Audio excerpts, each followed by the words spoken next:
Lettre numéro 14, mai 1971, dictée par Horton le 20 mai 1969. Réincarnation. Qui dit réincarnation dit expérience. Chaque être humain a ses expériences personnelles, et la base de ces expériences est vieille de millions d'années, car l'expérience remonte à l'origine même de la matière. Mais elle est cachée pour le mental humain et pour la conscience humaine. Cependant, toute expérience qu'un homme a acquise sur le chemin de la vie devient partie intégrante de sa conscience. Pour cette raison, il n'est jamais dans le doute quand il fait quelque chose dont il sait très bien, à cause de ses expériences, que c'est mal. C'est pourquoi j'ai enseigné et j'ai expliqué qu'un péché n'est pas un péché quand on agit sans aucune expérience. Mais par contre, quand on a l'expérience d'une action qui va à l'encontre des lois divines, elle devient aussitôt un péché. Nous sommes heureux de constater que partout dans les différents pays du monde, des hommes se rassemblent pour apporter leur aide et leur caution morale pour le déroulement des événements qui vont frapper l'humanité. Comprenez-moi bien, le comportement de l'homme, son mode de vie, sa conduite, sont tels qu'une expérience pour l'humanité tout entière doit maintenant mettre fin. Une fois pour toutes, au meurtre et au principe du meurtre.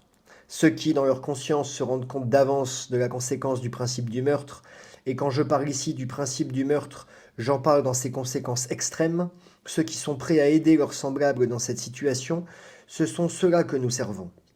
Nous sommes heureux de servir ceux qui, dans cette œuvre, se mettent à la disposition des autres.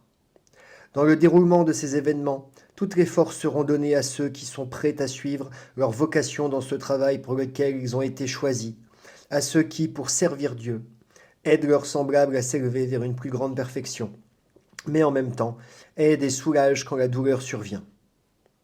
Cette douleur peut être de deux natures. Elle peut être spirituelle et elle peut être physique.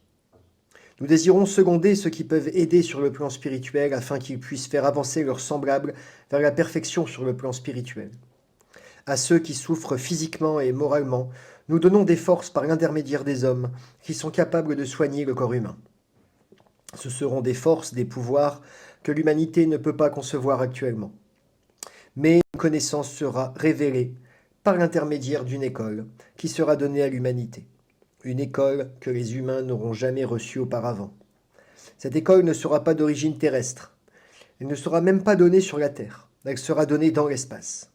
Ce sera une connaissance que l'homme terrestre ne possède pas actuellement et qu'il ne comprend pas.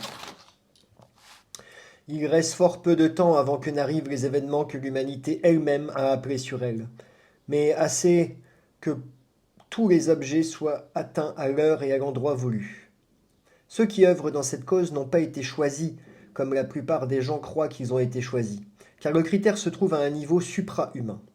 Ce n'est que Dieu et Dieu seul qui puisse sonder l'âme jusque dans son tréfonds. Puisque le déroulement des événements est la volonté absolue de Dieu, c'est Dieu qui, par son appréciation des hommes, nous dit où nous concentrer. Car tout comme vous avez un contact avec le divin, il est logique que nous aussi nous ayons un contact divin. Et c'est au moyen de notre contact avec Dieu que Dieu s'adresse à nous, pour que nous puissions nous adresser à vous. Je vous ai dit qu'une connaissance sera donnée à la terre que l'humanité n'a jamais possédée, et il faut me comprendre correctement. L'humanité n'a pas eu la possibilité de recevoir une connaissance universelle à cause de la nature de la conscience qu'elle a eue jusqu'ici. Voyez, si les hommes avaient possédé les mathématiques divines qui aujourd'hui sont dévoilées à l'humanité, ils en auraient abusé à leur propre profit et ne s'en seraient pas servis au service du divin. De même, l'humanité n'aurait pas pu supporter de disposer des pouvoirs spirituels que nous libérons maintenant pour ceux qui désirent les recevoir, pour pouvoir aider leurs semblables, comme je viens de vous le dire. Mais souvenez-vous d'une chose, tout ce qui a été créé est sujet à la loi de Dieu et fonctionne par sa loi, qui est son pouvoir. La loi est parfaite et ne peut être amendée. C'est pourquoi la métaphore a été donnée à l'humanité dans le 3e chapitre de la Genèse, au sujet de la chute de l'homme. Les hommes s'opposèrent au pouvoir divin, ils s'opposèrent à la loi de la vie, et c'est pour cette raison qu'ils doivent subir les circonstances dans lesquelles ils vivent actuellement, les événements qui sont sur le point d'atteindre leur point culminant. J'ai enseigné que chacun doit chercher lui-même et que chacun doit trouver par ses propres recherches. Mais avant de commencer à chercher, il doit y avoir quelque chose à chercher. Et on doit croire qu'il existe un Dieu dont on peut trouver le pouvoir pour recevoir la connaissance dont je parle ici. Je demande à chacun de vous de travailler, en vous-même, avec ces choses, afin que la compréhension totale puisse jaillir au niveau où vous vous trouvez en ce moment, pour que nous puissions, le plus tôt possible, vous ouvrir et vous donner la connaissance qui jusqu'ici est restée cachée pour l'humanité. Il faudra que nous vous présentions cette connaissance sur la terre à un petit nombre d'hommes, avant que nous venions très nombreux. Tout ce qui est donné de ma part à l'humanité est donné librement. Ce qu'il faut comprendre ainsi, que chacun peut traiter le sujet comme il l'entend, mais aussi que chacun peut se procurer ces publications, cette connaissance que j'ai placée sur la terre. Le doute peut surgir dans l'esprit humain quand les gens ne comprennent pas qui leur parle et ce que veut dire ce qu'ils lisent. Mais si le doute surgit dans votre esprit, continuez de travailler avec ce qui vous est donné, peut-être d'une autre façon, et trouvez ailleurs où votre connaissance deviendra telle que tout doute soit éliminé. Ce n'est pas une pure coïncidence que nous avons aujourd'hui atteint un point où les connaissances physiques sont dévoilées à l'humanité tout entière. On peut les demander, elles sont exposées pour tout le monde. Ces connaissances jointes à la compréhension spirituelle de la vie et du mécanisme de la vie donneront à l'individu un savoir et un pouvoir qu'aucun homme n'a possédé depuis que je vivais sur la terre. Moi, je possédais cette connaissance sur ce pouvoir et je l'ai manifesté. Alors vous découvrirez que le récit du Nouveau Testament, qu'on appelle la Passion du Christ, cache un symbolisme profond, un symbolisme qui apprend aux hommes comment sont les choses vraiment, comment le pouvoir de Dieu opère réellement. Même sur Golgotha, vous trouverez le symbolisme. Vous vivez une vie où la vie est gouvernée par les réincarnations, car les hommes vivent de telle façon que des réincarnations rapides sont nécessaires afin de les faire avancer sur le chemin de la vie. Cette forme de vie finira brusquement et s'arrêtera complètement après l'avènement de mon jour. Alors il n'y aura plus de réincarnation. Il adviendra exactement ce que j'ai prophétisé autrefois et ce que j'ai dit aux hommes, que le chemin, la vérité et la vie, c'est ce que je représente. C'est ce que j'ai manifesté et j'ai dit. Je suis le chemin, la vérité et la vie. Quiconque croit en moi ne mourra jamais. Et c'est ce qui arrivera. Le temps de la mort sera définitivement fini pour l'homme. Il peut être difficile pour un homme aujourd'hui de comprendre que la vie est éternelle, mais je vous demande de vous souvenir que l'homme a été créé à l'image de Dieu, et si Dieu subissait une forme quelconque de réincarnation, l'univers ne serait pas ce qu'il est. Dieu est éternel, la vie est éternelle, le pouvoir existe partout et pour tous les temps. Ce pouvoir, compris spirituellement par l'homme, fera que l'homme vivra avec le pouvoir, pour le pouvoir et dans le pouvoir, de telle façon que ses cellules seront toujours renouvelées, exactement de la même façon que chez un enfant. L'enfant ne vieillit pas, l'enfant renouvelle ses cellules. Ce sera une sorte d'état embryonnaire qu'on se mouvra, une recréation continuelle en soi-même et par soi-même, mais avec la pleine connaissance de ce qui se passe dans le corps humain. Ce sera une connaissance exacte qui sera donnée à l'homme, et c'est pourquoi la vie deviendra éternelle. J'ai mis en garde tous ceux qui m'approchaient contre l'orgueil et la prétention. Si, à la suite de vos recherches, vous trouvez, ne laissez pas l'orgueil s'emparer de vous parce que vous savez mieux que les autres. Car à celui qui a beaucoup, il lui sera donné encore davantage. Mais celui ou celle qui reçoit beaucoup doit aussi donner et transmettre. Parce que l'humanité a suivi une voie où les soi-disant mystiques ont été quelque peu insaisissables, l'homme, quand il se trouve devant quelque chose d'insaisissable, l'appelle mystique. Mais si Dieu était mystique, alors chacun de vous ici présent serait un mystère. Ce n'est pas le cas. Vous avez été créé dans la logique et dans la connaissance. Vous avez été créé à son image et il n'y a rien de mystique en Dieu. Lettre numéro 15, dictée par Orton le 28 mai 1969. La compréhension de la parole. Précédemment, j'ai déjà traité de la parole. Qu'est-ce que la parole et comment faut-il comprendre cela? Il peut être difficile de comprendre quelque chose à ce qui se passe dans l'esprit, dans la vie intérieure, car les paroles ne couvrent pas la vie fourmillante qui existe à l'intérieur d'un humain. Maintenant, c'est encore la parole que vous exprimez. Être comme lui, afin d'atteindre les résultats auxquels je suis parvenu ici sur Terre. Mais souvenez-vous d'une chose, je suis venu sur la Terre dans des conditions tout à fait différentes de celles dans lesquelles aucun autre homme est venu sur la Terre avant et après. Si je dis avant et après, il faut vous souvenir que je vous ai dit que je suis venu sur terre 2 fois. Et la première fois, ce ne fut pas dans les mêmes conditions que la seconde fois. Et je viendrai une 3e fois pour compléter mon œuvre. À nouveau une trinité dans le travail, une trinité dans la vie, à nouveau une trinité dans l'esprit. Et il en est ainsi. Je vous ai dit de ne pas vous inquiéter, mais de laisser la paix et l'harmonie s'établir dans votre conscience, afin de ne pas vous laisser troubler par des paroles ou des opinions qui cherchent à couvrir par certains mots une notion pour laquelle il n'existe aucun mot.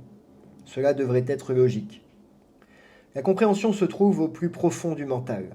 C'est pourquoi je vous ai enseigné qu'il faut entrer en vous-même de façon à être conscient intérieurement de la recherche que vous pratiquez, pour élever la fréquence de vos pensées vers le divin. J'ai enseigné à l'homme de dire une prière, et il a appris que s'il dit sa prière seulement des lèvres, le Seigneur ne l'écoutera pas. Par conséquent, les paroles des lèvres, cela ne suffit pas. C'est la compréhension de la prière que je lui ai enseignée qui doit être à la base de la prière de l'homme. Alors la prière devient un rite pour élever son propre esprit vers le divin. Alors vous recevrez le bon mental, le bon état d'esprit qui, à son tour, mettra en marche la fonction du cerveau qui est aussitôt enregistrée, localisée, et la réponse vient immédiatement sous forme de force renouvelée. C'est l'action intérieure et l'action extérieure, ici comme partout ailleurs dans l'univers de Dieu. Dans tout ce que Dieu a créé, il existe une loi inexorable qui veut que tout ce que l'on crée à l'intérieur va vers l'extérieur, et tout ce qu'on envoie vers l'extérieur vous revient. Ici, je vous demande de bien comprendre. Il est nécessaire de venir d'abord à la foi, car c'est par la foi qu'on parvient au discernement, pour déterminer si on prie dans un esprit capable d'émettre le bien, et ainsi le bien revient avec un pouvoir, une énergie et une force renouvelées. Alors on continue de suivre le même chemin, car on reçoit la réponse en soi-même, d'une façon tout à fait merveilleuse, sur la réalité qui existe dans l'univers, réalité qui s'appelle Dieu et qui est Dieu. Donc il n'y a qu'un Dieu, il n'y a qu'un vrai Dieu, car il n'y a qu'un pouvoir dans lequel tout fonctionne conformément à la loi, sur l'autorité de la loi. C'est la loi de Dieu et c'est elle que l'homme a abandonnée pour établir ses propres lois, qui étaient en opposition aux lois de Dieu, dans leur mentalité, dans leur conception de la vie. Mais quand ces choses sont clairement établies dans votre conscience, il vous vient une paix intérieure qui exige que vous dominiez votre propre moi de telle façon que votre ego est enregistré avec tout ce que cela signifie, toutes ces nuances de petits désirs secrets pour servir l'ego, le moi.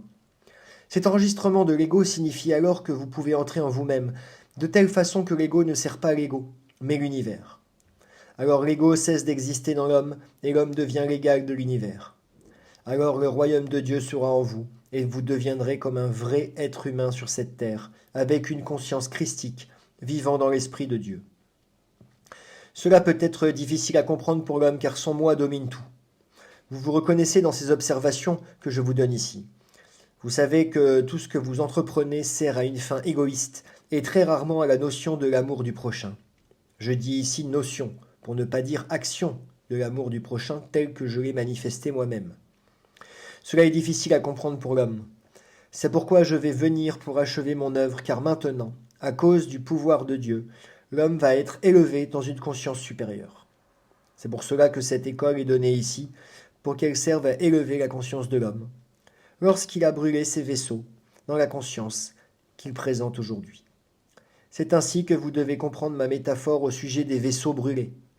Car ce n'est pas qu'ils brûlent leur terre, c'est leur propre mental qu'ils frappent si fort par le fait de leurs propres actes. Tout ce qui va arriver maintenant est la conséquence de l'état d'esprit des humains.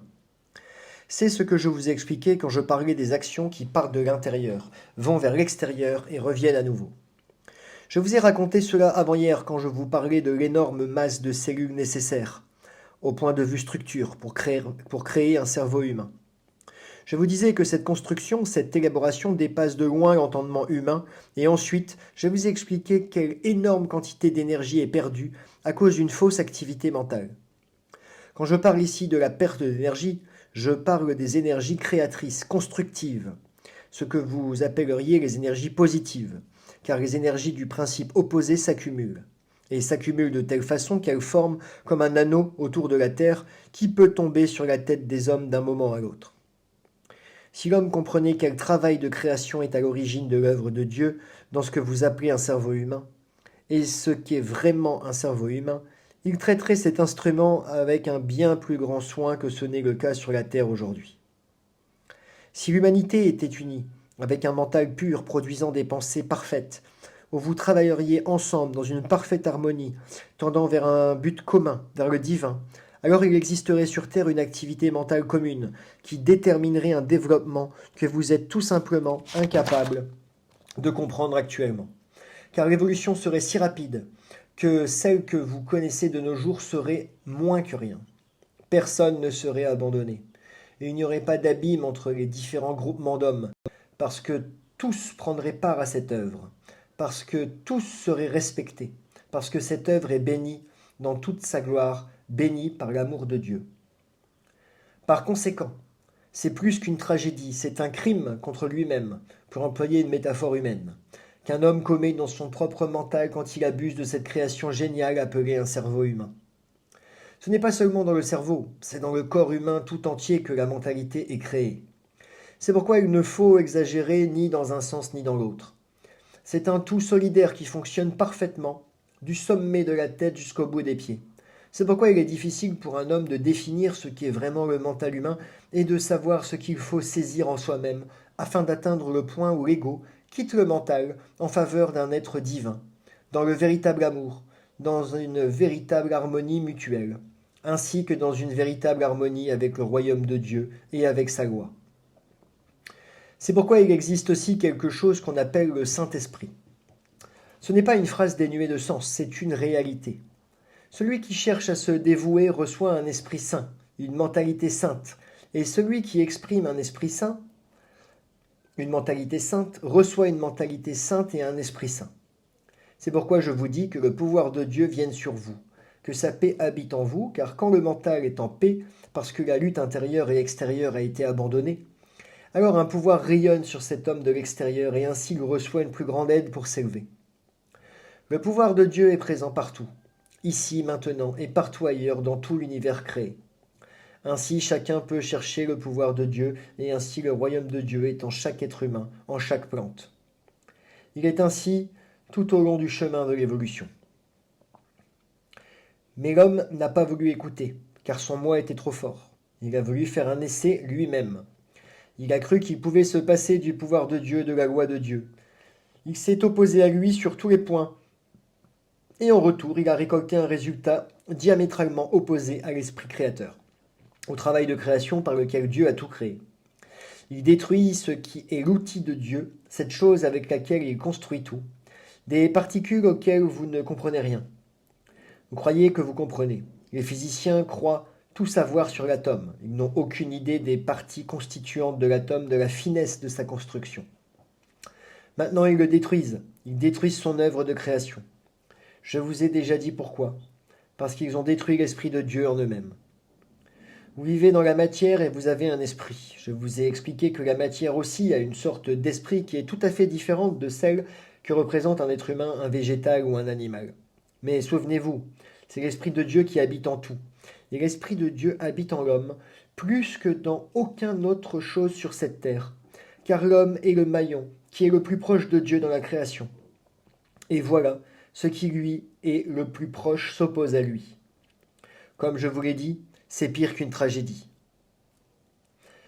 Je vous ai expliqué comment tout fonctionne et je vous ai appris que Dieu est miséricordieux, que Dieu ne crée rien pour le laisser périr et certainement pas un être humain, n'importe comment cet être humain se comporte ou croit qu'il peut se comporter sous la loi de Dieu.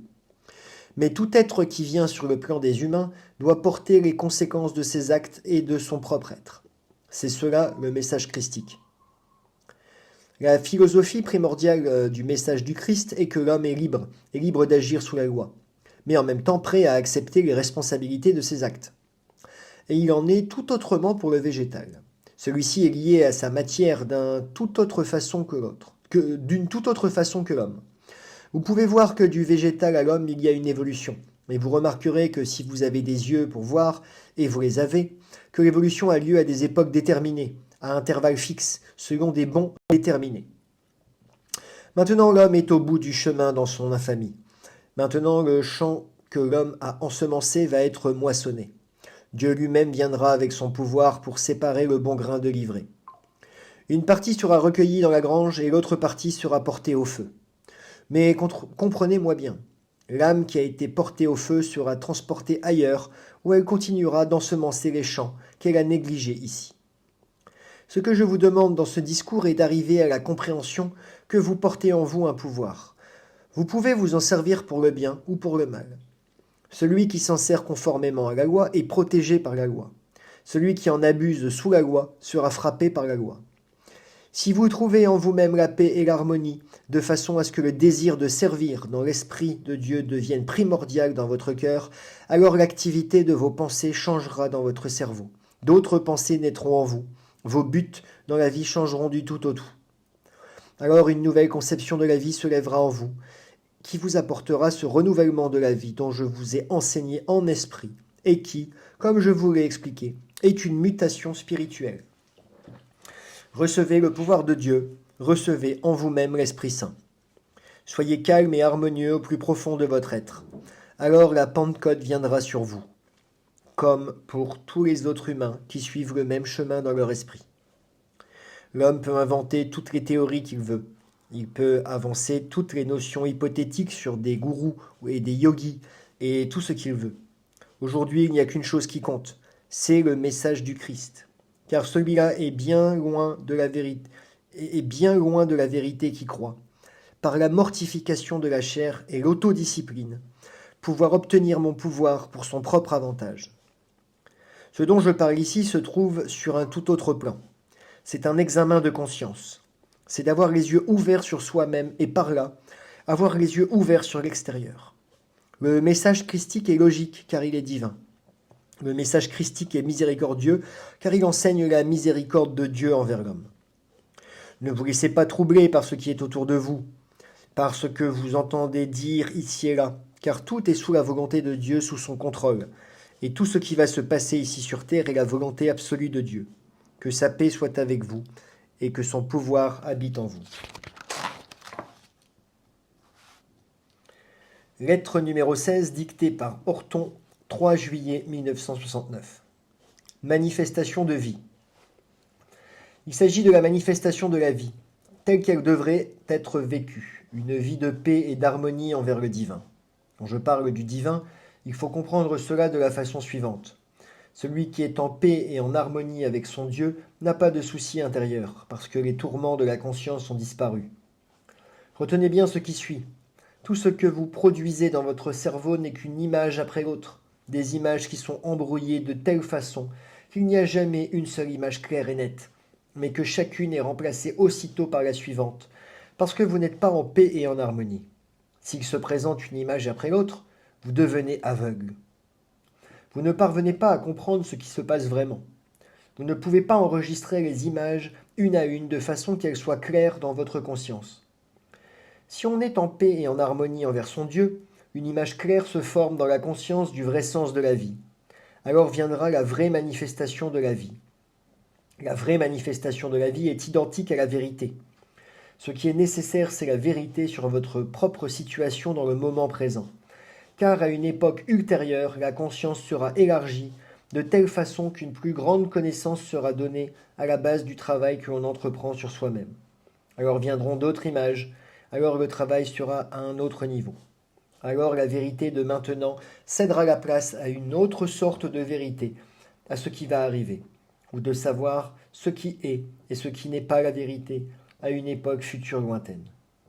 Ce qui est la vérité au moment présent, c'est cela le plus important. Maintenant, souvenez-vous de ce que je vous ai appris. Jamais vous n'atteindrez Dieu, jamais. La vie sera pour toute éternité un effort pour atteindre le divin. Et chaque fois que vous faites un pas, la vérité recule devant vous. C'est-à-dire que vous deviendrez plus parfait au niveau où vous vous trouvez maintenant. Et d'autres perspectives s'ouvriront devant vous. De nouvelles images se présentent. Mais il faut qu'elles se présentent dans la paix afin qu'on puisse les regarder tranquillement, les observer, les analyser et les catalyser. En se débarrassant de ce qui n'est pas important et en ne s'intéressant qu'à la seule chose nécessaire, la vérité dans ses propres rapports avec son Dieu. Je vous ai dit que ce que je vous donne est une école spirituelle, une école de l'esprit. L'esprit alors s'élève à cause de la compréhension, et il sera prêt à recevoir des connaissances, à moins que le mental soit en lutte intérieurement avec l'esprit. Je vous ai dit autrefois que c'est le mental humain qui crée les événements qui maintenant sont proches. Ce n'était pas l'esprit humain. C'est pourquoi l'équilibre auquel il faut tendre dans ce travail, à cause de cette école spirituelle, est le suivant. Une pureté mentale absolue, une purification des pensées qui surgissent en vous par suite des événements en vous et autour de vous. Événements qui agissent sur le moi de telle façon que le moi répond à l'agression par l'agression, à la haine par la haine, à la convoitise par la convoitise, à la soif du pouvoir par la soif du pouvoir, etc. C'est pourquoi cet état mental doit être clair et net dans votre conscience, de sorte que la vérité concernant la loi de Dieu dans la vie se dessine clairement dans le mental. Ainsi, le mental ne peut jamais être influencé de l'extérieur, mais uniquement par l'équilibre intérieur.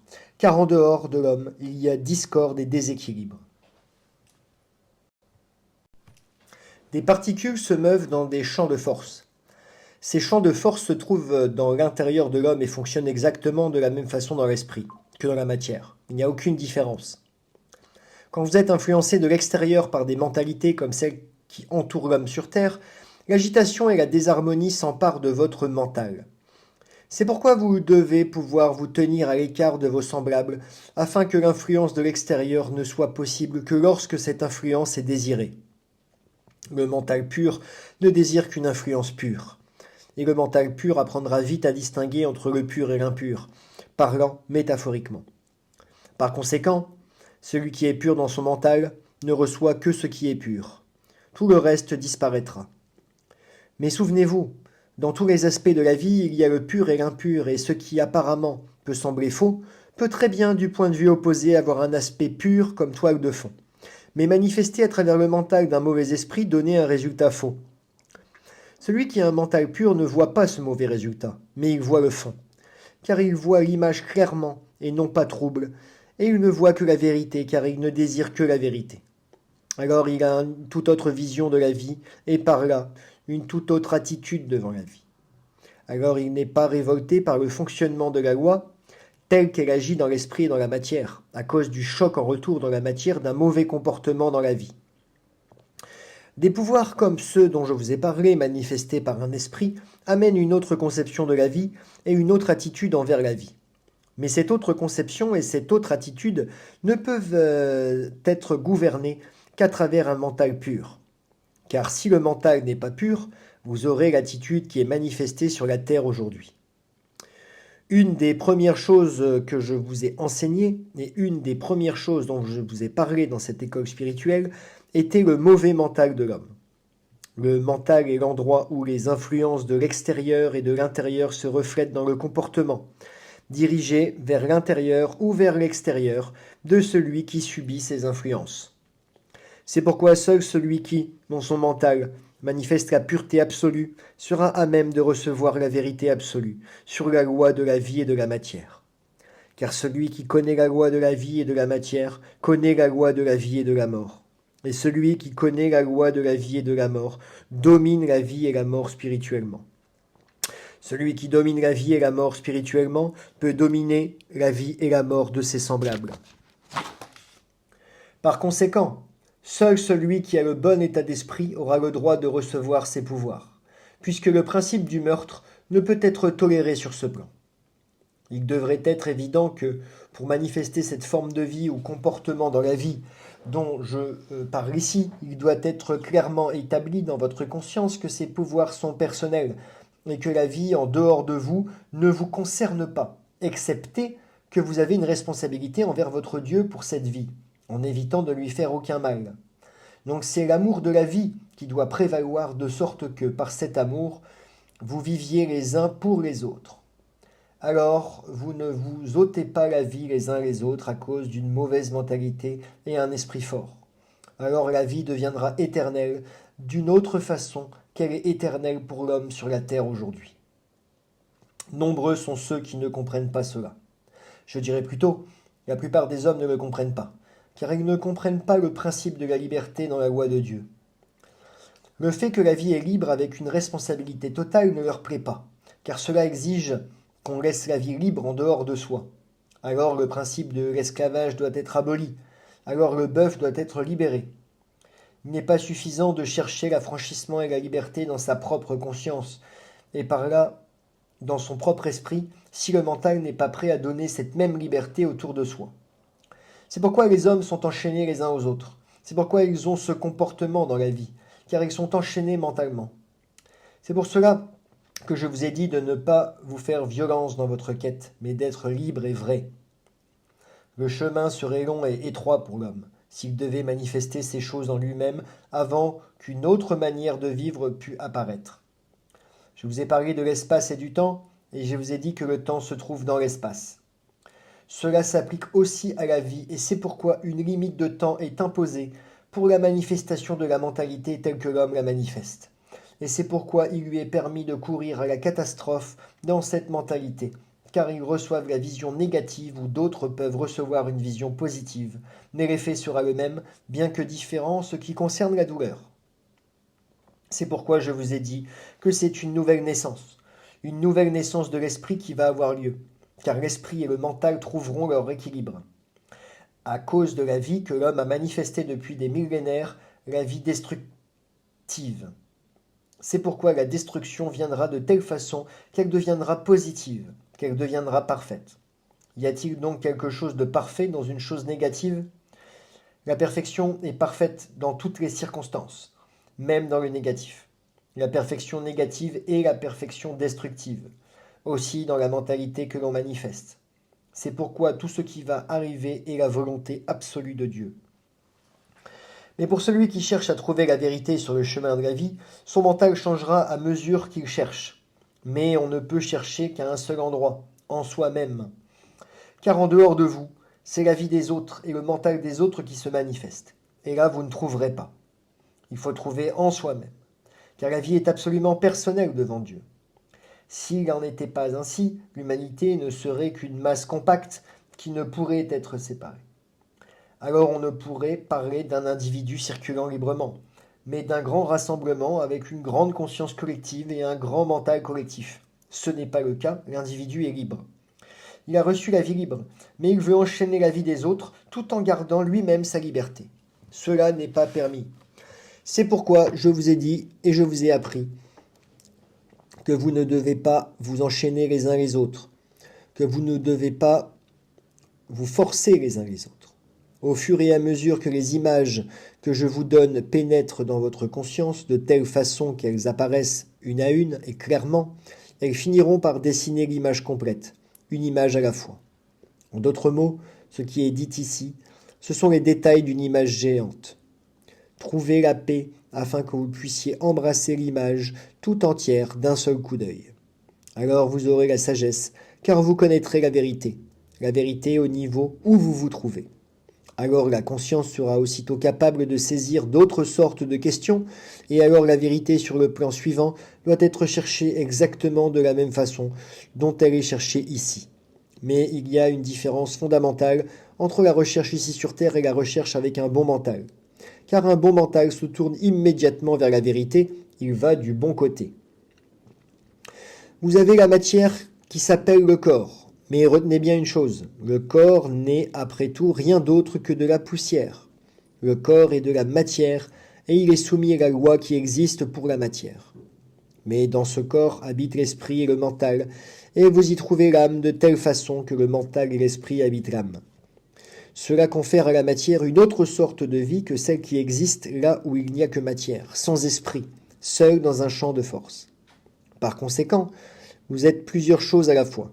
Vous êtes esprit autour d'un champ de force, car vous avez un champ de force dans votre matière, de la même façon que la matière, mais votre champ de force est considérablement intensifié à cause de l'esprit. Cette intensification de ce champ de force ne peut s'effectuer qu'à travers un bon mental, un mental juste. Un mental juste donne la vertu et la vertu mène à Dieu. Alors son pouvoir revient sur vous avec une force renouvelée, à cause du pouvoir que vous émettez vous-même. Ainsi, le champ de force dans votre corps est augmenté, et par conséquent votre corps peut conserver un pouvoir spirituel augmenté, plus élevé. On peut le comparer à l'intensité de voltage. Il doit y avoir deux intensités de voltage pour que l'équilibre ne soit pas perdu. La vie que vous manifestez est tout à fait simple et logique. Vertu et droiture. Par la vertu et la droiture, un mental aimant. Par la droiture et la vertu, la connaissance. Alors vos yeux ne seront pas aveugles, mais ouverts. Parce qu'on a le temps de voir, on cherche d'autres voies que celles qui mènent à un but égoïste. Alors on cherche des buts réalistes. On cherche la réalité, la vérité. Si on est réaliste, on est honnête. Soyez donc honnête d'abord vis-à-vis de vous-même, afin que vous puissiez l'être vers l'extérieur, envers les autres. S'il n'y a pas de réalisme à l'intérieur, il n'y aura pas de manifestation honnête vers l'extérieur, et alors ce sont les faux sentiments qui se développeront sous tous leurs aspects. Tout cela a été enseigné à l'homme, tout cela a été écrit dans des livres pour lui. Cela lui a été raconté maintes et maintes fois dans des paraboles, cela a été raconté à d'autres époques, mais l'homme n'a pas voulu écouter. La mentalité des hommes manifeste maintenant la perfection de ce qu'ils ont cherché. C'est pourquoi cela deviendra la perfection dans la destruction. Par la perfection dans la destruction, une image réaliste s'établira dans une conscience qui veut être réaliste, quand elle voit le réalisme négativement. C'est pourquoi c'est Dieu qui est la cause de tout, du mal et du bien, car il se sert de tous les aspects pour élever la vie vers une plus grande perfection. C'est pourquoi il n'y a rien de mauvais en cela. Et c'est pourquoi la vie des humains, vue par nos yeux, n'est pas mauvaise dans ce sens du mot. Mais il est triste qu'une force vitale telle que possèdent les hommes soit si mal employée, à cause de leur égoïsme sans limite. Cela peut être douloureux à voir si on ne connaît pas les lois. On peut donner son opinion à ce sujet, on peut s'en indigner, mais l'homme doit être libre de suivre son propre chemin. C'est ici que la liberté de la vie doit être démontrée. C'est pourquoi j'ai dit sur la façon dont les choses vont se passer, car tout s'accomplit dans la liberté envers la loi, mais en toutes circonstances la loi ne fonctionne que dans une seule direction, pour élever et servir la vie, jusqu'à une plus grande perfection. Celui qui devient si parfait que ces deux choses peuvent se réunir, le divin, la compréhension divine au niveau où il se trouve, en même temps que la vérité sur ce qui est négatif, destructif, jaillit. Oui, celui-là s'élèvera à cause de cela, car il avance dans la bonne direction. Il s'approche de Dieu, contrairement à celui qui n'a rien compris à ce qui va se passer. Celui-là n'a rien vu, rien appris, et il ne peut pas se joindre au premier, mais il doit prendre un autre chemin, dans une autre direction, en vertu de la loi. Car la loi agit dans toutes les directions. Mais celui qui s'oppose à la loi va dans la direction opposée. Celui qui suit la loi marche dans la direction prescrite par la loi. Que votre conscience soit tranquille et en paix, à cause d'un mental calme et harmonieux. Alors vous aurez en vous une harmonie et un équilibre qui feront que les images dans votre compréhension deviennent justes. Alors vous pourrez comprendre, alors vous pourrez voir. Le royaume de Dieu se rapproche et son esprit viendra sur vous avec une force renouvelée à cause de la force que vous émettez vous-même. C'est là le principe de l'interaction dans le cosmos. Lettre numéro 17, dictée par Orton le 16 juillet 1969. Cherchez dans la vérité. Je vous ai appris que Dieu est en tout et en tous, que Dieu est omniprésent. Il est là où il a créé, mais il est également là où la création n'a pas encore commencé. Dieu est en toutes choses et en tout un chacun. Et Dieu entoure tout et chacun. C'est la dualité dans l'œuvre de Dieu. C'est la dualité dans le pouvoir de Dieu. Par son œuvre à l'extérieur, dans la création, le pouvoir de Dieu est continuellement porté dans de nouveaux lieux. C'est ce que je vous ai appris, que l'univers est en expansion à une vitesse incroyable, que l'univers est en expansion dans la même mesure où la vie est en expansion, que tout est en expansion en Dieu. Je vous ai appris et je vous ai raconté que le mental est l'endroit en l'homme d'où la pensée est influencée, que le mental est l'élément stimulant qui fait fonctionner le cerveau dans un sens ou dans l'autre, et en même temps je vous ai appris que la pensée est vivante, qu'elle est projetée au dehors et qu'elle revient, et vous avez là une image qui présente une analogie avec Dieu. Vous êtes en vous-même un facteur de pouvoir, mais vous êtes aussi en dehors de vous-même un facteur de pouvoir. Et ainsi votre vie a une action double. exactement comme je vous ai raconté que Dieu a une action double. Cette double activité dans la vie fait que la disposition d'esprit dans laquelle vous vous trouvez au moment présent est déterminante pour l'impulsion de pensée que vous émettez. Ainsi, on agit à l'extérieur avec une forme d'énergie créatrice, à des endroits où on ne se trouve pas soi-même. Cette énergie créatrice revient alors à son point de départ et est à nouveau enregistrée en vous-même. Revient alors à son point de départ. De cette façon, la confusion devient de plus en plus grande chez celui qui n'a pas d'équilibre mental. À cause de cela, le travail spirituel intérieur ne peut pas se faire et par conséquent, le travail spirituel extérieur ne peut pas se faire non plus. C'est pourquoi il y a une différence fondamentale entre le chaos à l'intérieur de soi et l'ordre à l'intérieur de soi, car le chaos intérieur crée le chaos extérieur. Comme Dieu est ordre et non pas chaos, l'ordre règne dans le cosmos et l'ordre règne dans la trame de la vie. L'ordre est soumis aux lois. C'est de ces lois que je parle. C'est pourquoi la vie telle que l'homme la mène sur la terre est chaotique à cause de cette mentalité dont je parle ici. Et là où règne le chaos, il n'y a pas de place pour l'ordre et inversement. Là où il y a de l'ordre, il n'y a pas de place pour le chaos. C'est pourquoi il faut que vous abandonniez le chaos pour l'ordre en vous-même. Si vous abandonnez le chaos pour l'ordre en vous-même, vous abandonnerez aussi le chaos pour l'ordre en dehors de vous-même. Et vous agissez selon le dessein de Dieu et en accord avec lui. C'est pourquoi il est si important que l'ordre règne dans votre propre maison, dans votre propre temple, car l'ordre à l'intérieur signifie l'ordre à l'extérieur, et l'ordre extérieur donne à nouveau l'ordre en vous-même, de sorte que l'on est toujours clairement conscient de ce que l'on fait, où que l'on soit, où que l'on se trouve. C'est pourquoi je vous ai tant parlé du mental, c'est pourquoi je vous ai tant parlé de cette forme d'examen de soi-même, car s'examiner soi-même implique qu'on nettoie en soi-même et qu'on y mette de l'ordre au lieu du chaos. Je vous ai appris autrefois que là où il y a de l'ordre, la sagesse fait son entrée. Car alors on sait exactement où les choses se trouvent et où il faut chercher pour trouver ceci ou cela. Car on sait à quel endroit on l'a posé, quelle place cet objet occupe au milieu de l'ordre. Au contraire, dans le chaos, tout est sans dessus, sans dessous. On peut commencer à chercher et parfois on trouve par hasard, mais d'autres fois on désespère de trouver. C'est pourquoi, voilà comment il faut chercher en soi-même. Il faut chercher à trouver ce qui est essentiel pour vous au moment présent et laisser tout le reste. Ce qui est essentiel pour vous au moment présent, c'est d'être en harmonie et en accord avec ce qui pour vous est la vérité. Donc, il ne faut jamais transiger avec la vérité en vous-même, car la vérité crée l'ordre et le mensonge crée le chaos. C'est la vérité qu'il faut chercher. C'est elle qui est essentielle pour vous-même, pour votre mental. C'est la vérité qu'il faut poursuivre en se posant sans cesse la question si telle ou telle chose est la vérité ou si ce n'est pas la vérité. Si ce n'est pas la vérité, laissez-le aller. Si c'est la vérité, alors gardez cette vérité et continuez de travailler avec elle. Quand vous recevez ces métaphores, il faut les associer de façon à ce que vous compreniez l'analogie entre l'œuvre de Dieu dans le cosmos et l'effet sur votre propre mental et votre propre esprit. Car si ces deux images ne sont pas rigoureusement et clairement associées ensemble, vous n'êtes pas conscient du royaume de Dieu en vous-même, et vous ne recevrez aucune part du pouvoir de Dieu qui se trouve en l'homme. Car là où règne le chaos, le pouvoir ne peut s'exprimer. Je vous ai dit que vous ne devez pas négliger votre Dieu ici-bas dans la matière, car Dieu est esprit et pouvoir.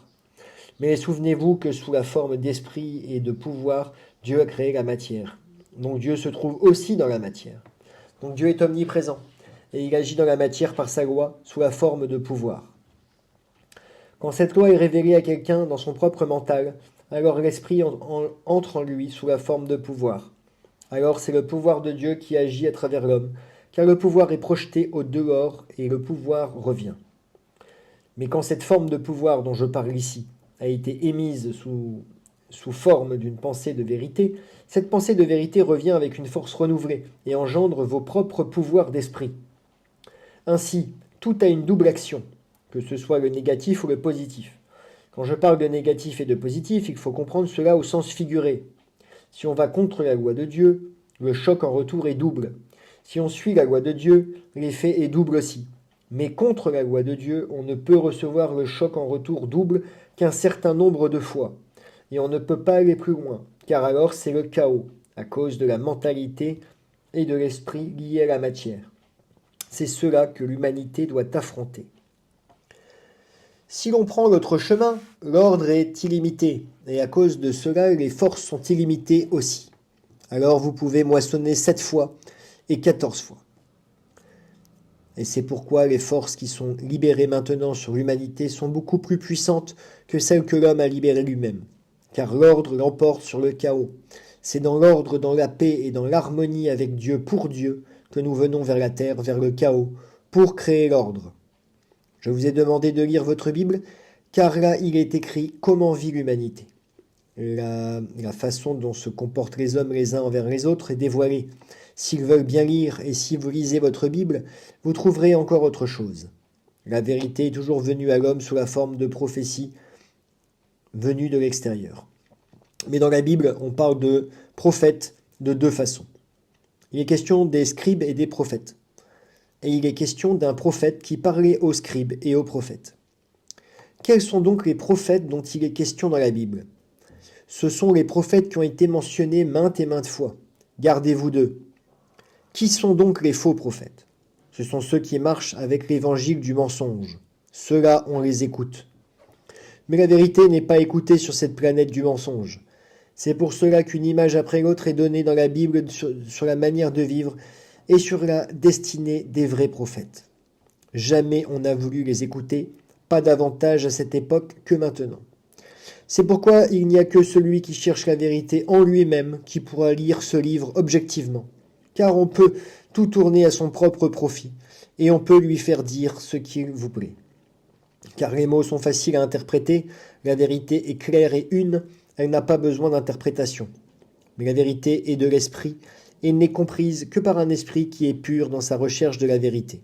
Et c'est ici que le mental ne doit pas vous jouer un tour dans votre humeur du moment. C'est ici que vous devez vous concentrer sur vous-même et entrer en vous-même pour savoir qu'est-ce qui est la vérité pour vous. Tout ce que l'homme a fait sur cette terre a toujours servi un seul but, son propre enrichissement aux dépens des autres, c'est-à-dire que ce qui a été donné par le Créateur à l'humanité tout entière n'a profité qu'à un petit nombre. L'homme a un moi qui est au service d'un mental égoïste et il ne connaît pas de frein dans sa course à l'enrichissement aux dépens des autres avec les moyens que le Créateur a destinés à l'humanité tout entière. C'est l'évangile du mensonge sous la forme d'états de nationalisme, des systèmes monétaires, de racisme et autres ismes et doctrines humaines.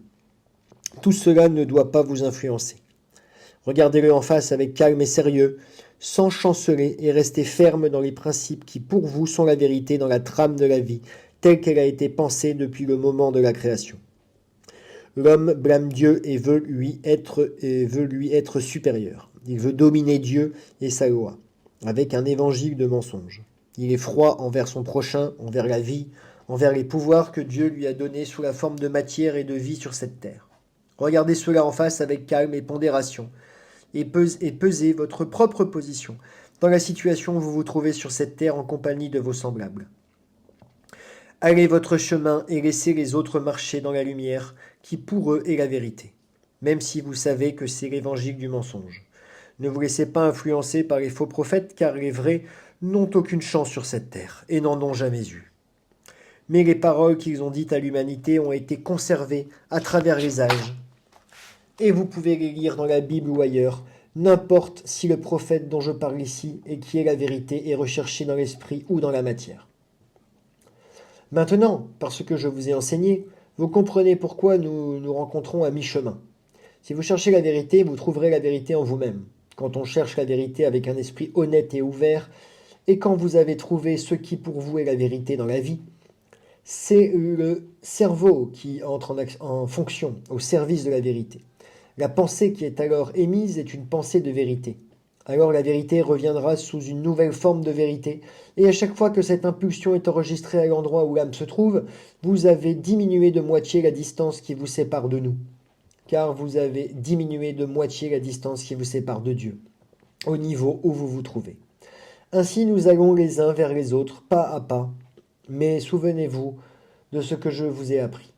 Nous, qui avons été créés comme vous, qui avons le même Père que vous, nous avons la même loi de la vie que vous. La loi pour Dieu est une toute autre loi. C'est une loi qui est à lui et à lui seul. C'est pourquoi ni vous ni nous n'atteindrons jamais Dieu. Nous ne pouvons que diminuer et diminuer de moitié la distance qui nous sépare de lui. Mais n'importe combien de fois vous avez diminué la distance de moitié, il restera toujours une distance. Et ici encore, souvenez-vous de ce que je vous ai enseigné. Je vous ai dit autrefois que je suis humble quand je parle de Dieu, car je ne lui arrive pas à la cheville. Plus on s'approche de Dieu, plus il s'éloigne de notre vue, car plus il grandit pour notre conscience. Ici encore, c'est le principe de l'action double. Vous avez de plus en plus de pouvoir de Dieu, mais en même temps, la perspective sur Dieu et sur sa nature s'ouvre de telle façon que, quand on a trouvé la vérité sur un point, deux nouveaux problèmes se posent à son sujet. Quand on a résolu ces deux nouveaux problèmes, on s'approche encore de lui, mais en même temps, quatre nouveaux problèmes sur sa nature surgissent. De cette façon, Dieu s'approche toujours davantage de l'homme, en même temps qu'il se révèle à vous, comme de plus en plus grand dans sa puissance, dans son esprit. Ainsi, il devient de plus en plus grand et de plus en plus impénétrable, de plus en plus difficile à embrasser d'un seul regard, au fur et à mesure que l'on s'approche de lui. Cela aussi est une image double, qui doit se dessiner clairement dans votre conscience, et cela ne doit pas vous troubler, car il en est ainsi. Si on se laisse troubler parce qu'on a atteint un point et qu'on découvre qu'on n'a pas avancé en ce sens que de nouveaux problèmes se posent, eh bien, vous n'avez rien compris. Car on se laisse troubler par la nature de Dieu, qui est pourtant la vérité, et c'est donc la vérité qui vous trouble. C'est pourquoi votre recherche ne doit jamais être acharnée, car jamais vous ne parviendrez à la vérité complète sur Dieu, jamais. Mais au fur et à mesure que vous approchez de lui, votre propre mental change, et par là votre esprit, de telle façon qu'un contact est établi avec l'âme, et l'âme est un lien avec Dieu. C'est pourquoi votre quête ne finira jamais, jamais. Et c'est pourquoi il est fascinant de vivre quand on vit dans l'évangile de la vérité. L'évangile du mensonge est un enfer, car il crée un enfer dans la vie. La vérité mène directement au royaume de Dieu. Au royaume de Dieu, l'ordre règne, et là où il y a de l'ordre, il est agréable de vivre. Mais en même temps, le travail devient de plus en plus grand, à cause du pouvoir qui est libéré pour l'esprit qui cherche la vérité, avec une mentalité pure. C'est pourquoi il faut être calme et détendu dans votre recherche, sachant bien en vous-même que c'est la vérité qui est manifestée par le mental, car il est inévitable que cela engendre de nouvelles questions, pour nous comme pour vous. Mais les questions qui se posent là où règne l'ordre ne sont pas les mêmes que l'on se pose quand on met de l'ordre dans un chaos. Ce sont deux choses tout à fait différentes. C'est pourquoi nous sommes en paix et en équilibre et nous ne laissons pas influencer mentalement par ce qui se passe sur la terre, connaissant bien la loi de Dieu sur la liberté de la vie, car si nous nous lions à la destinée de l'homme en ce moment présent, nous nous lions à la conscience de la terre. C'est pourquoi l'armée céleste n'approche pas. Seulement au moment où le chaos menace l'ordre de Dieu dans sa maison, Dieu vient lui-même avec son ordre, sous la forme de son pouvoir, nous envoyant avec notre savoir vers les hommes de la terre. C'est pourquoi j'ai dit que c'est la main de Dieu qui est maintenant étendue sur la terre et que ce qui va arriver est la volonté absolue de Dieu. Lorsqu'il y a 2000 ans je vins sur la terre, je vins dans des conditions tout à fait déterminées, avec un but bien défini. Et ce but n'est pas caché pour l'humanité aujourd'hui, car il ne peut être caché à cause des faits que l'homme a lui-même provoqués. Mais malgré le fait qu'il n'est pas caché pour l'humanité, les hommes refusent de tenir compte de mon enseignement, car ils préfèrent le mensonge à la vérité. Je marchais sur la terre en ces temps-là, en parlant aux foules, comme il est écrit. Il faut comprendre qu'il y avait autour de moi beaucoup de hochements de tête et beaucoup de scepticisme, quoi que je fisse. Quand on pouvait dénaturer mes paroles, on les tournait aussitôt contre moi. Même ma propre famille disait que cela ne pouvait être vrai. J'étais né d'une femme. Comment ose-t-il dire le genre de choses qu'il dit? Comment ose-t-il s'opposer à nos hommes de loi, à nos gouvernements? Quelques-uns me suivaient et cherchaient à comprendre de quoi je parlais. Je leur parlais en paraboles afin qu'ils puissent les associer et qu'ils puissent les associer de la même façon. Avec les choses dont je vous parle aujourd'hui en parabole, quand vous puissiez les associer de la même façon. En ces jours, j'employais d'autres mots et d'autres tournures, mais c'était d'autres temps et d'autres lieux. C'était un autre genre de compréhension qui servait de toile de fond pour les gens à qui je parlais en ces temps-là, que la compréhension que je donne aujourd'hui. Je disais aux hommes d'observer les principes que je leur donnais et je leur expliquais pourquoi ils devaient les observer exactement comme maintenant. Et aujourd'hui, dans les églises, on prêche que j'étais le Fils de Dieu et que j'ai été envoyé sur terre par Dieu. Et parce que je suis le Fils de Dieu et envoyé sur terre directement par Dieu, qu'il est impossible d'observer les commandements que j'ai donnés alors. C'est cela l'évangile du mensonge. C'est cela les faux prophètes. Car celui qui dit qu'il n'est pas possible de suivre mon enseignement est un menteur. Je l'ai suivi moi-même, et si un peut le suivre, alors d'autres peuvent faire la même chose, car cela devrait être logique. Car est-il quelqu'un qui est davantage fils de Dieu ou enfant de Dieu qu'un autre? Nous sommes tous de la même origine, du même Père, avec le même but dans la vie. Moi aussi, bien que vous. Et c'est pourquoi le christianisme n'est pas une théorie, c'est une pratique. Et celui qui dit que le christianisme est une théorie est un faux prophète, car cela est un faux enseignement. Qu'est-ce que le christianisme alors? Le christianisme est tout simplement l'enseignement de la loi de cause à effet, tel que Dieu l'a imposé dans la vie, tel que je l'ai expliqué aux hommes par mes paraboles et tel que je voulais enseigner. C'est cela le christianisme, mais en même temps le christianisme est la compréhension qui doit amener le mental à cette humilité envers le Créateur, qui est la forme de vie naturelle dans le royaume de Dieu. Humilité envers tout ce qu'il a créé, sur tous les points qu'il ait jamais créé et ceux qu'il doit encore créer. Par cette humilité envers l'œuvre de création, le mental sera en harmonie avec son œuvre de création. Son œuvre de création fonctionne à travers sa loi. La loi pour la matière, la loi pour les végétaux, la loi pour le règne animal et la loi pour l'homme, la loi de la vie en général. En même temps, l'enseignement christique est l'enseignement qui mène à la conscience de la fonction de la loi sur tous les points. C'est pourquoi la conscience christique est une connaissance qui se manifeste sous la forme d'un mental pur, à travers un esprit fort, où il y a équilibre de l'âme. Alors on a la connaissance et par cette connaissance on obtient la compréhension de la structure immense de Dieu et on acquiert les pouvoirs dont j'ai fait la démonstration devant l'humanité. Maintenant je reviens vers la terre avec ses pouvoirs, mais sous une autre forme et avec une force intensifiée. Et au lieu qu'il soit parlé de l'intérieur, il sera parlé de l'extérieur d'une façon que l'homme est à même de comprendre. Ne dites donc jamais qu'il est impossible de faire ces choses, car qui suis-je par rapport à vous, et qui êtes-vous par rapport à moi? J'ai mon lien avec Dieu, vous avez le vôtre, il n'y a pas de différence. Devenez semblable en votre mental à l'évangile que je vous ai enseigné, alors vous aurez la sagesse. L'ordre régnera et non le chaos. Rien ne pourra vous troubler, que ce soit un Caïphe ou un Ponce Pilate, car alors vous savez quelle mentalité est à la base de leur acte et que le mental n'est pas pur, mais malade. Alors vous pouvez dire « Pardonnez-lui, car il ne sait ce qu'il fait dans ce chaos. » C'est cela la connaissance.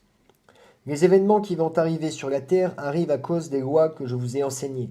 Car dans l'univers, dans le cosmos, la loi est automatique sous la forme de pouvoir et d'esprit. Le pouvoir de Dieu, l'esprit de Dieu. Et c'est pourquoi Dieu est la cause de tout, du bien et du mal. C'est aussi simple que cela. Ce qui apparemment semble être le plus difficile sur cette terre, vivre avec son mental, est ainsi le plus facile. Celui qui porte en soi la confusion, sous la forme d'un mental qui se laisse troubler par les influences extérieures, vint d'un pas pesant, car il subit beaucoup de souffrances inutiles à cause de la confusion. Il est inquiet et frustré, alors que celui qui a un mental pur est tranquille et en harmonie. Ce n'est pas une sorte d'équilibre dans le sens propre du mot. C'est une façon de pouvoir faire la différence entre la vérité et le contraire. Par conséquent, n'ayez aucune inquiétude à mon égard dans votre conscience. Je veux dire par là que vous croyez qu'il vous est impossible de suivre mon enseignement, et à plus forte raison qu'il vous est impossible de faire la démonstration des pouvoirs dont j'ai fait la démonstration sur terre, alors que si moi j'ai pu le faire, vous pouvez aussi le faire. C'est là l'évangile de la vérité. Si Dieu ne reconnaissait qu'un seul de ses enfants, qui serait-il? Alors il désavouerait ses créatures. Ne croyez pas que le pouvoir de Dieu est si limité qu'il n'y a de la place pour aimer qu'un seul être. Son amour est le même pour tous les êtres, mais à cause de cet amour, il a donné la vie libre sous la loi dans tous ses aspects, pour moi comme pour vous. Vous avez entendu dire, les voies du Seigneur sont insondables. Si Dieu est vérité, alors où est l'insondable? Ce n'est que pour celui qui va à l'encontre de la loi de Dieu, de la loi de la vie, que ses voies sont insondables, car il ne désire pas sonder ses voies. C'est pourquoi Dieu n'est pas insondable quand vous cherchez la vérité sur lui et sur son œuvre, car d'où viendrait la connaissance s'il était impossible de sonder sa loi? Les voies de Dieu ne sont insondable que pour celui qui marche dans le principe opposé, pour celui qui a renié Dieu, car il ne peut se sonder lui-même ni son propre mental, et encore moins le royaume de Dieu qui est en lui. C'est pourquoi les mots sont étranges, car Dieu n'est pas insondable dans ce sens-là. Et pourtant Dieu est insondable à cause de son pouvoir immense, parce qu'il est en toute chose et autour de toute chose, même là où il n'a pas encore œuvré dans sa création. Mais si, par la recherche en soi-même, on arrive au point où on peut atteindre le royaume de Dieu en soi-même, par cette recherche on atteindra Dieu, et alors on peut le sonder en soi-même. Alors on recevra la connaissance sur la loi de la vie, au niveau et au moment où on se trouve, et alors on recevra la vérité sur Dieu au moment, à l'endroit où la recherche a lieu, et alors c'est la sagesse qui vient. C'est pourquoi les mots ne suffisent jamais pour la vraie compréhension. Ils ne peuvent servir que pour aider à la compréhension, car au fur et à mesure que la compréhension s'élargit, le langage aussi doit s'élargir. C'est pourquoi dans l'âge nouveau qui s'approche de cette terre, même votre langage ne sera plus le même que celui parlé sur la terre d'aujourd'hui. Pour vous, Dieu doit alors être l'alpha et l'oméga sur votre route à tout instant, car c'est lui et lui seul qu'il faudra chercher. Mes paroles sont une aide pour vous dans votre quête. Laissez alors cette aide qui vous est donnée sous la forme de paroles amener votre mental au point où il ne peut plus être influencé que par la vérité. Alors l'esprit s'élève plus haut, prêt à accepter une nouvelle vérité, et la ligne directe jusqu'à Dieu sera la conséquence logique de cette élévation de l'esprit. Laissez alors son esprit habiter en vous sous la forme du pouvoir qu'il vous envoie à cause de votre recherche en vous-même. Mettez de l'ordre dans votre maison afin que son temple en vous soit prêt à recevoir son pouvoir. Alors son pouvoir viendra à vous sous la forme d'une lumière intérieure, et si on a de la lumière, on peut voir, et si on a de la lumière, on a de la force. Alors, laissez alors le royaume de Dieu s'établir en vous, comme je vous l'ai enseigné, si bien que son royaume devient un avec vous dans votre esprit. Alors il vous bénira par son pouvoir et une vie nouvelle.